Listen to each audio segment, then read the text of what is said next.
Meu nome é Thaís Lima, eu sou advogada e pós-graduanda em Direito do Trabalho e Processo do Trabalho pela Unicap. Esse trabalho foi feito sob a orientação da minha professora Isabelle Bandeira de Moraes D'Angelo, que me orientou durante todo o processo da elaboração desse resumo para o artigo científico. Esse trabalho foi submetido ao grupo de trabalho chamado Direitos Humanos e Cidadania e é intitulado como O Desmonte e a Erradicação do Trabalho Escravo Contemporâneo em Tempos Pandêmicos, a intensificação da precarização laboral frente ao recesso econômico do país. Eu sempre tive vontade de pesquisar mais a respeito do trabalho escravo contemporâneo, desde a época da faculdade. Esse desejo ele se intensificou durante a pós-graduação, porque eram temas muito corriqueiros durante as salas de aula. E sempre me chamou muito a atenção o trabalho escravo contemporâneo. Eu sempre na faculdade, sempre fiz algumas pesquisas a respeito, mas eu nunca cheguei a fazer um artigo científico. Agora que surgiu essa oportunidade, eu decidi submeter o resumo a respeito do assunto para trazer o meu ponto de vista a respeito desse tema, que eu considero muito importante dentro da atualidade e a realidade que a gente vive hoje em dia.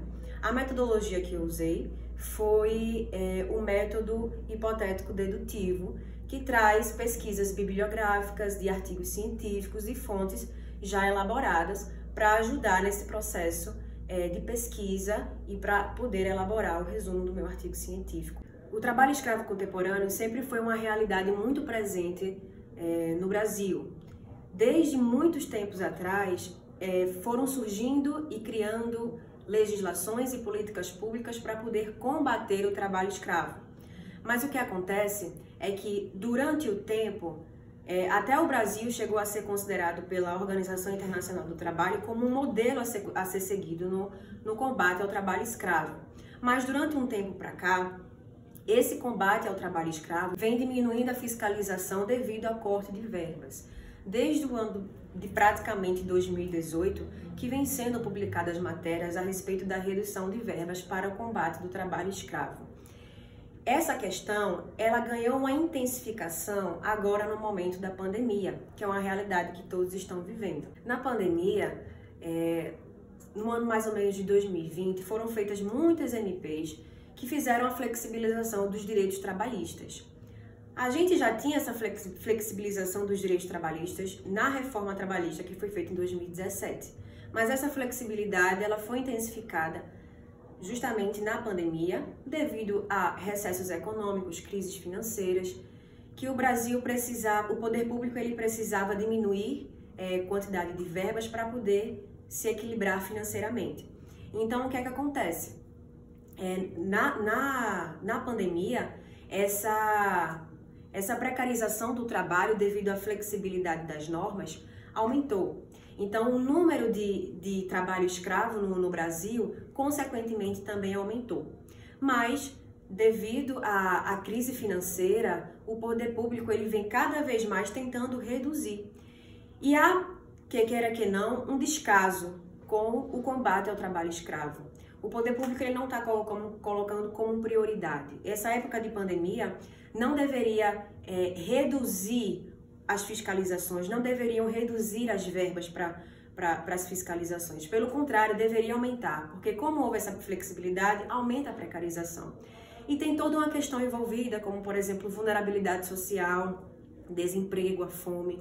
Na pandemia, tudo isso aumentou. Então, os colaboradores, os empregados, eles estão dispostos a passarem por todo tipo de situação em meio do trabalho para poder ter um sustento dentro de casa. Então, essa fiscalização ela deveria se intensificar. Mas como é que se pode fazer uma fiscalização se não tem verbas suficientes? Auditores fiscais, Ministério Público do Trabalho, por exemplo, 6 grupos para fazer aquela pesquisa naquele local, para ver se tem algum problema, para ver se encontra algum tipo de trabalho escravo. Já não pode mais se dividir em 6 grupos, mas tem que se dividir em 4, porque como as verbas reduzem, a estrutura também ela acaba reduzindo. E quando a estrutura também acaba reduzindo, essa procura pelo combate ao trabalho escravo também, consequentemente, reduz. Então, qual a problemática que eu quero trazer nesse resumo, nesse artigo científico? É justamente essa, que com a pandemia se diminuiu as verbas e isso afeta, consequentemente, na fiscalização, e sem fiscalização não tem como resgatar trabalhadores que se submetem a tipos de trabalhos análogos à escravidão. Como é que podemos solucionar esse problema? Esse problema ele poderia ser solucionado se caso o poder público ele investisse mais e não diminuísse a questão de prioridades em relação ao trabalho escravo. Ele deveria investir mais no combate ao trabalho escravo para que os órgãos fiscalizadores pudessem fazer o seu trabalho de forma eficaz e suficiente. É justamente sobre isso que eu quero trazer no meu artigo científico, para que a gente possa aprofundar e trazer mais discussões a respeito desse assunto e para que a gente possa trazer também soluções para esse problema que foi encontrado durante a minha pesquisa.